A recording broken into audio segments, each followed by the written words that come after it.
আসসালামু আলাইকুম। অবশেষে জাতীয় বিশ্ববিদ্যালয় কর্তৃপক্ষ নতুন সিলেবাসের পরীক্ষা গ্রহণ পদ্ধতি সম্পর্কে বিস্তারিত রূপরেখা প্রকাশ করে দিয়েছে।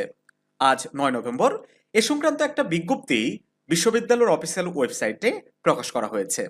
জানুবিডির আজকের ক্লাসে এই নতুন সিলেবাসের প্রশ্ন কাঠামো নিয়ে আমরা বিস্তারিত আলোচনা করব। আলোচনার সুবিধার্থে আমরা বেশ কয়েকটি পয়েন্ট এখানে নোট করে নিয়েছি যে কোন কোন পয়েন্ট আজকের ক্লাসে আমরা কভার করব। প্রথমেই আমরা আলোচনা করব যে নতুন সিলেবাসে প্রশ্নের কাঠামো কিরকম হবে, ইনকোর্স পরীক্ষা এবং লিখিত পরীক্ষা কত মার্কসের মধ্যে অনুষ্ঠিত হবে এবং সেই সাবজেক্টগুলোর ক্রেডিট সংখ্যা কত, এবং সবশেষে আজকের ক্লাসে আমরা আলোচনা করব যে নতুন সিলেবাস কোন কোন শিক্ষাবর্ষ থেকে কার্যকর করা হবে। শিক্ষার্থী বন্ধুরা, তোমরা যারা জাতীয় বিশ্ববিদ্যালয়ের স্টুডেন্ট রয়েছো, আমি মনে করছি যে প্রত্যেকটা স্টুডেন্টের জন্য আজকের ক্লাসটি খুবই গুরুত্বপূর্ণ, কারণ এখানে সিলেবাস নিয়ে আলোচনা করা হচ্ছে এবং সিলেবাসটি বিশ্ববিদ্যালয় কর্তৃপক্ষের এটা নতুন নির্দেশনা। তো চলো